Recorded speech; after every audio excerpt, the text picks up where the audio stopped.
All right guys, on today's video we're going to be talking about 5 of our favorite woodsmanship tips that we use all the time. Woodsmanship is maybe the most important thing when it comes to harvesting game. That's in our opinion. I mean, all the new technology and all that pales in comparison to what you know as a woodsman when you're out here. And we'll go through these tips. The first one being, pay attention to habitat and terrain features that funnel game. Zinger's down there in the woods right now about 40 yards from us, 30 yards from us. And as you can see right here, there's a big brush pile to the right of Greg and I. And there's several other trees that have been cut and felled right here in between me and Zach. If he's a deer, he's walking on a trail right now. Are you on the trail pretty good right there? Yep. He's walking on that deer trail right there. And that trail is there because of these habitat features that are funneling that movement. You can't see this type of thing from a map. Sometimes you can identify funnels from a map, you know, in terrain and habitat, but in this case, you need to be here actually looking at this. He's coming around right there, and then there's another faint trail that comes right here past Greg and I that leads over there closer towards Ted and Jake's water hole. But right here, there's numerous trails that are funneling together just because of this one piece of habitat disturbance. This is especially important when you're bow hunting and you're trying to get like a 10, 15, 20 yard shot, because you can funnel deer right past your stand location or your setup location. You know, whereas if this isn't here and you're dealing with all those open woods with lots of meandering trails, it's going to be much harder to get those deer at close range. Now, one example that comes to mind right here, actually 2 examples that come to mind with features like this that funnel deer are the buck that me and you killed last year, Nick. We went into those woods and there had been a tornado come through there and it pushed a bunch of trees down. So it looked way different than when I scouted it. I don't know if y'all can see it, but there's a big oak tree right in front of it that fell. That tree might funnel them down right there. Perfect. And we ended up picking a tree right at the head of one of those down trees. So this tree fell and the root ball is 20 yards from us, but it's a giant tree. So those deer can't go up and over it. They have to go up around that root ball. So we picked a tree where it was 20 yards to the trail leading up around the root ball of that tree. And that buck that I killed, actually I drew when he went behind that root ball, and then he walked into the opening on the other side, and I was gonna shoot him right there, but he wouldn't stop. But that was an example where it funneled him. And the other one is that one that you and Jake killed years ago in 17, when you all are in that edge of that. Yep. Like you all went to the edge of that crop field and then just popped into the thick cover. Yep. In that case, you're not thinking that bucks are not going to walk through this open crop field. Yep. They're going to take this transition of moderately thick cover and weave down through it to remain concealed from any hunters that might be out on that field, or any danger that might be out on that field. In that spot too, there was kind of a lane. You could visualize it when you're standing there. You could visualize a deer walking through the lane because it was shorter, like patchy canary grass, and then about the length that you could shoot a bow, like 40 yards from one edge to the other, there was cattails on either side. So it was just obviously easier for the deer to walk through that spot Then to go through the middle of those cattails. Yeah, or like you're saying, go out into the field where it's potentially more dangerous because they're out in the open. It made a whole lot of sense for them to be cutting through like that, and that's what he did. Yeah, big buck's gonna use cover like that to move through, especially during daylight. And y'all were cutting big tracks out in the field, but you're thinking like this is all made at night. Whenever they're moving from A to B during the daylight, they're gonna be back in this little tight corridor. And then we found the funnel to get the 25-yard shot or whatever. Yep. We see that all the time. Bucks love using corridors, especially habitat corridors like these. They may not be very big. It may just be one strip. I mean, that's how me and Sean shot that big one in Midwest Whitetail. Yep. Like there was a strip of beaver dam down that dike with water in it that was too deep, and then there was a real thick bedding area, but right in between it was a lane about the size of a road that was just green grass. And that's what he walked right down. He came right in between those 2 features, and he was just using that as a corridor to travel in. So, well, and in that situation too, the deer absolutely could cross that water if it wanted to, but path of least resistance and like just not overthinking that and being confident in the fact that the deer is just going to work right along that edge and funnel them right down to your spot. Because, I mean, if it doesn't need to, why would it just jump into the water and cross? I think that It's just kind of the basic way to look at it. The path of least resistance is generally what they're going to take if they're not spooked. Yep, think about a thick block of woods and a standing cornfield. Right in the edge of it, there's a corridor right there. That's how a lot of us will walk in and out of a situation like that. A big buck will do the same thing. Same scenario here, just different types of vegetation with the brush pile and whatnot. So keep that in mind whenever you're doing your scouting and you're planning your setups. All right, another aspect of woodsmanship is understanding what kind of food the animals that you're hunting are eating. In this particular case, we're going to talk about deer specifically, but they've been documented to eat hundreds of plant species. They'll eat insects, they'll eat fish. They've been known to eat baby birds. So the obvious food sources a lot of times are going to be agricultural crops and acorns, stuff like that. But there's a lot of other things that it's good to know what they're eating on too. Oh yeah, and right in here we've reset succession a bit in this patch of the yard behind the house. We came in here and we cut some openings in the trees so the sunlight would get to the ground. And a few of these little trees that we cut, you might be able to see way down in there, Nick, there's a stump. And what sprouted out of that stump is all these little stump sprouts, and you can see that this is browsed heavily. If you're in an environment that is doing a lot of cutting, whether it's mid-story cutting or bigger trees, you're going to have this type of plant response immediately after that cutting or within a few months after that cutting. And deer will come in here and smash this stuff because that entire root system underneath that stump is producing a lot of nutrients into these stump sprouts. That's why we like looking at clear cuts, cutovers, that sort of thing if we're hunting down south or anywhere where we're in a forested environment. I'm also looking up in this tree behind Nick, and there's a bunch of locust pods up there.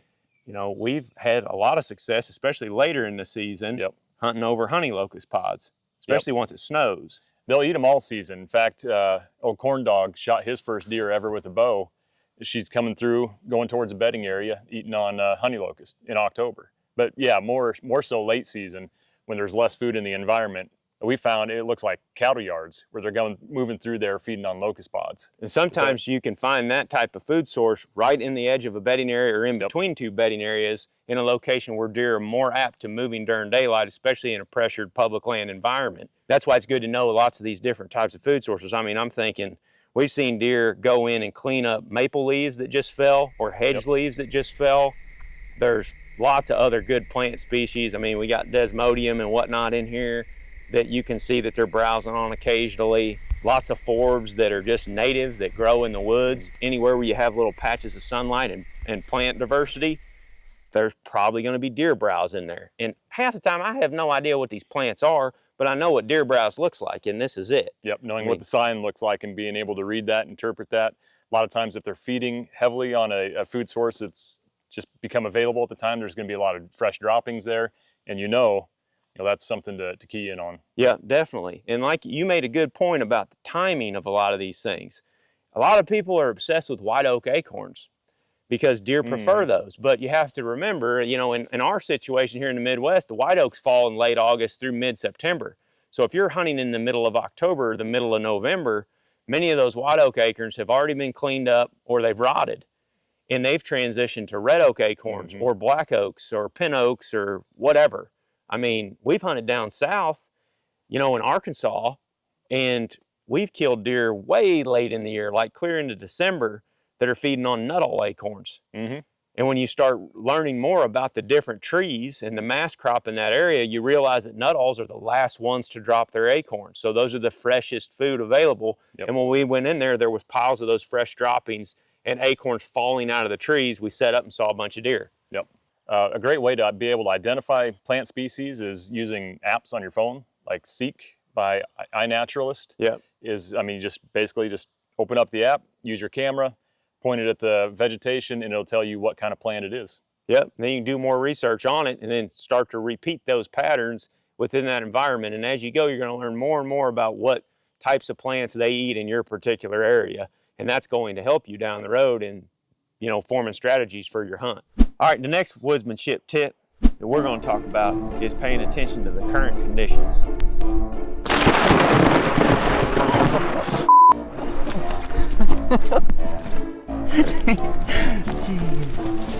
This is a big one. Right now, as you can see, leaves are pretty wet. It's fairly quiet in the woods because it rained a bunch last night. And you can see I'm not making a lot of noise when I'm stepping on these leaves. This is a giant advantage to getting in and out of sensitive areas, where is in contrast, like Zinger was just talking about a while ago, if you're in the fall and you've got a bunch of freshly fallen leaves and they're dry and it ain't rained in a while, every step in here is going to be crunchy and loud. And you're going to have to go slow, and you're going to have to strategically sound like an animal to get from point A to point B in the woods without spooking game or alerting them to your presence. You throw a little wind into this, and now you're really talking, because everything is moving in the woods. It inhibits their sense of sight to catch you moving through the woods, and it inhibits their sense of sound because you're not making any walking on wet ground. Yeah.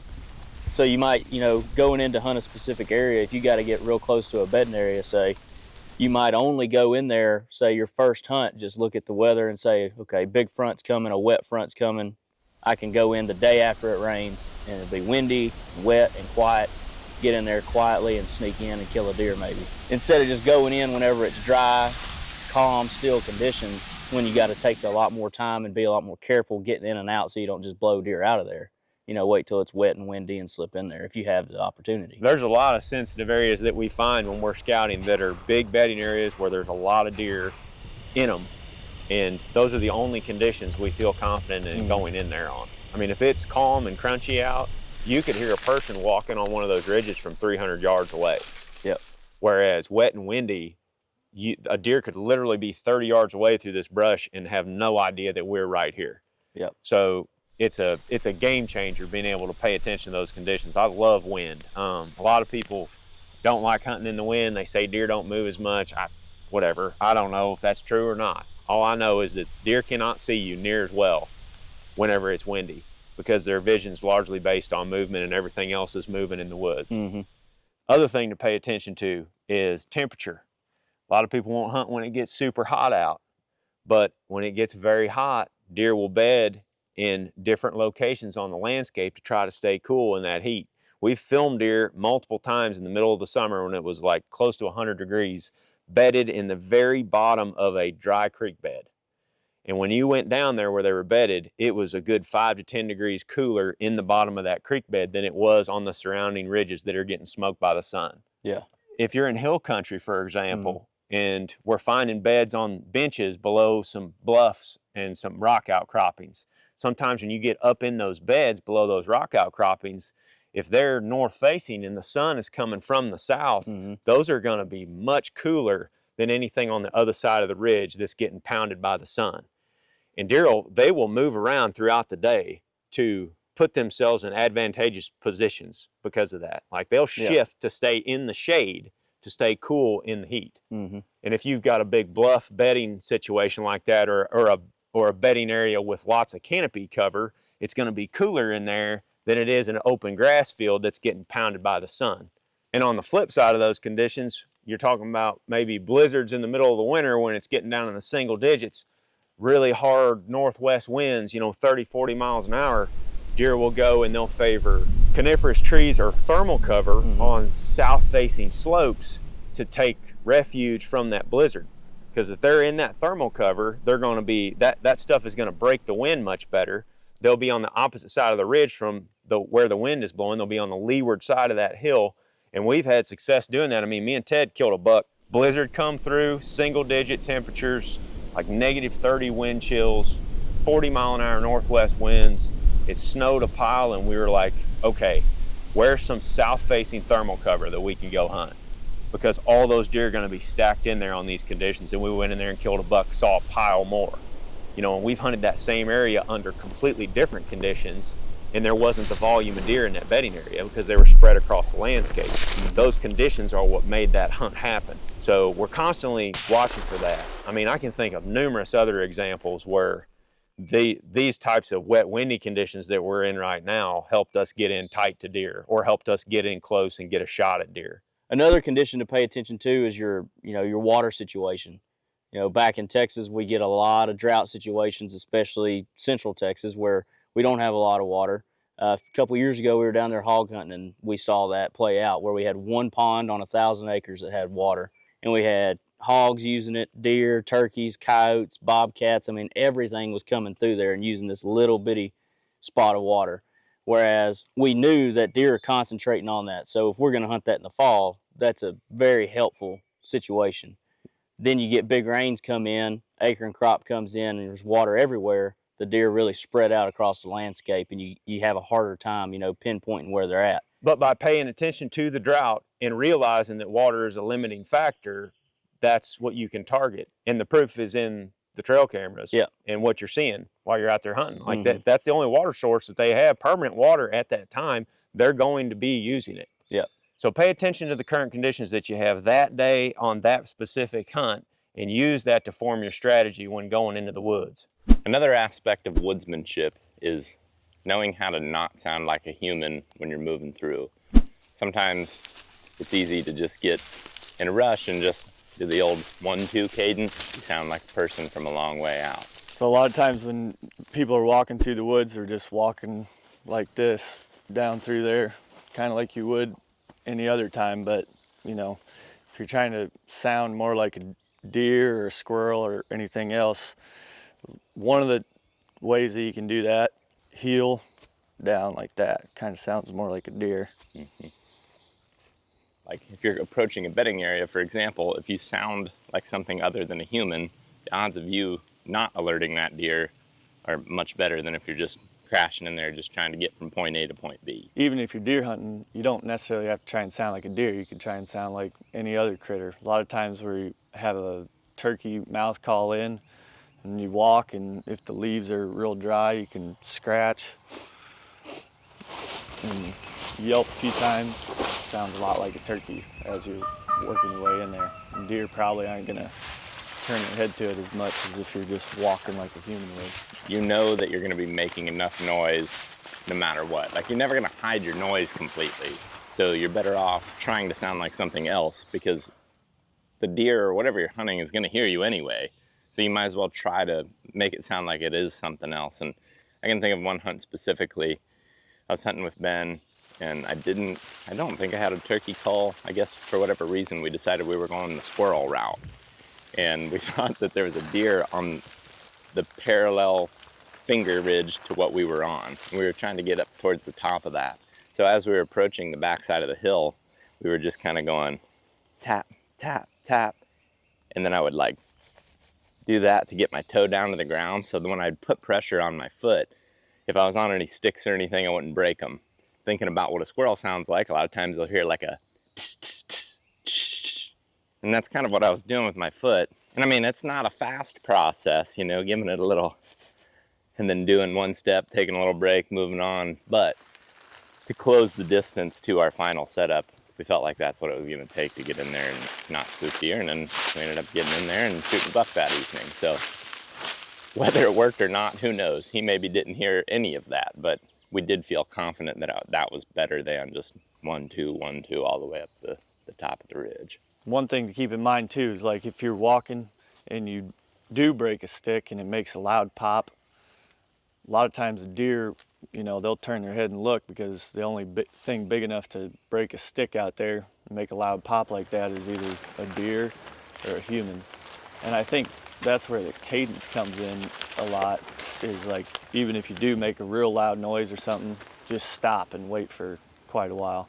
A lot of times, like he was talking about the squirrel or a deer, it's not like they're just non-stop whenever they're going somewhere. A lot of times it's walk a little bit and stop, walk a little bit and then they stop. And just be ready too, because a lot of times if you are walking and sound like a deer, all of a sudden you look up and want to be standing there looking right at you, coming in to check you out. Or if you're climbing a tree, putting up sticks and stuff, a lot of times you'll look over and something will be standing there watching you. Yeah, actually, a hunt that comes to mind for that is when Jake shot a buck in 2021. Him and I was following him moving towards where we had just seen him kind of run back over the ridge.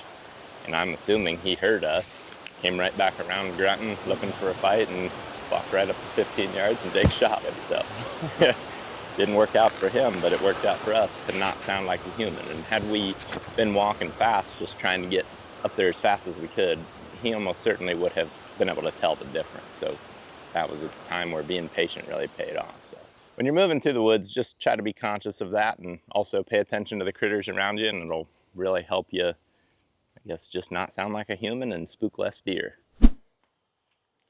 All right, the last thing on the woodsmanship list today is the small details. There's so many little things that you see out there that help you get in the right position to get a close shot on a deer. Now, the one example that was coming to mind was if it rains a bunch and washes out a creek bed that's dry, and you go in there the following day and all the tracks that were left before the rain are washed out, or, you know, they look old now, and all of a sudden there's a fresh set of big, sharp, walking deer tracks in there, you can deduce that those tracks have been left since that recent rain. If it quit raining yesterday night at 11 p.m. and you're there at 2 p.m. the following afternoon, you might even be able to assess that those tracks were left that morning by a deer that was going back into a bedding area. You know, that's just a small detail thing that may lead you into the right setup, rather than just looking at deer sign and like painting a broad brush across it. It's like all deer sign laid down is not equal. And you brought up the example of the elk wallow, and we're standing next to this water hole right here. Yeah, and you can see through this water. If you're standing here and you get out of the glare, you can see several inches down in there.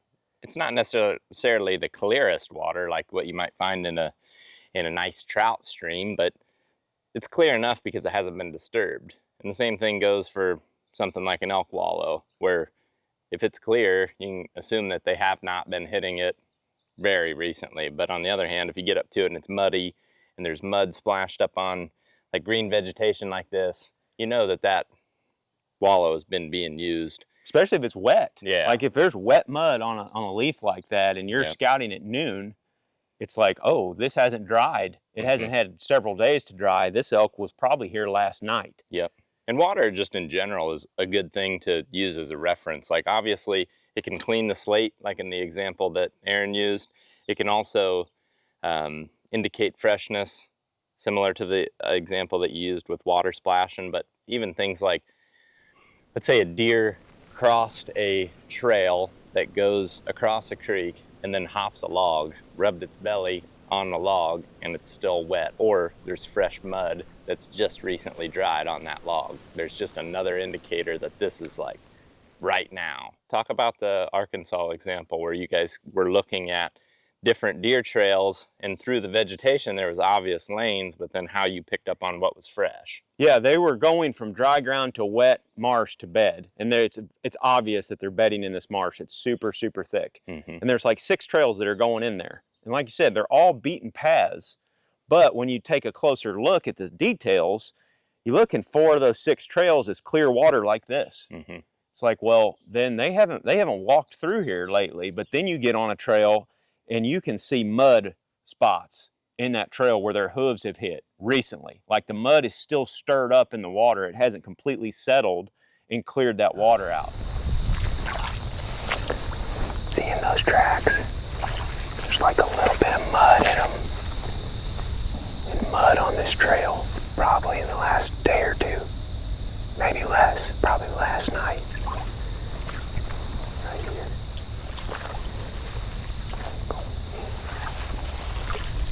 So you knew at that point when we found that down there, we're like, okay, these deer used this trail most likely to go into that bedding area this morning. We sat on that trail that night, deer came right out on it.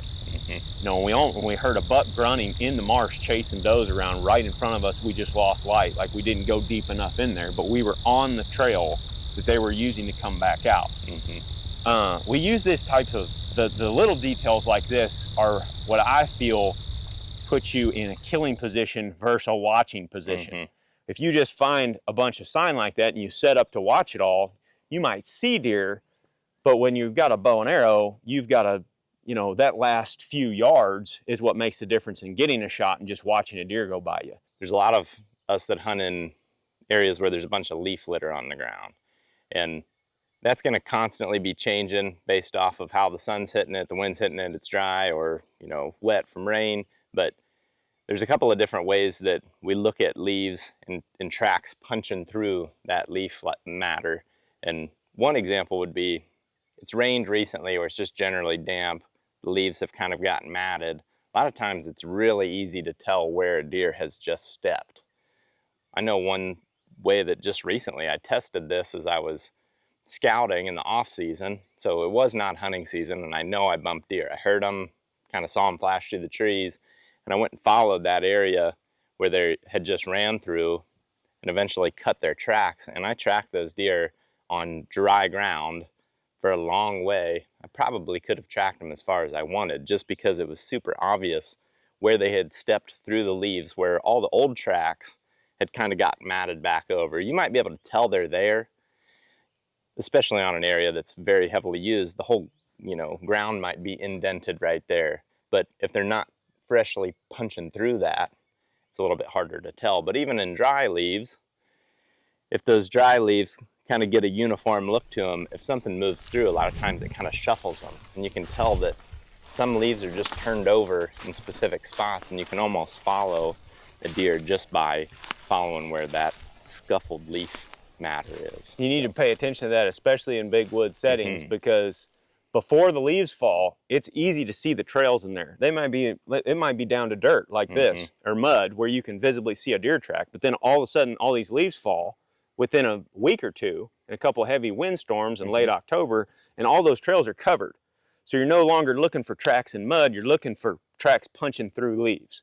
And once you get to that point too, something that I noticed Ben does a lot, and I've started doing it a lot, and it's definitely not a foolproof method, but if you want to know how big the deer track is too, you can get down in there and pull away the leaves, kind of size it up that way, where it's really easy to do, like in the example that we used at the very beginning, where you're in like a dried up creek bed and the deer cuts a really fresh, clean track in sand or mud.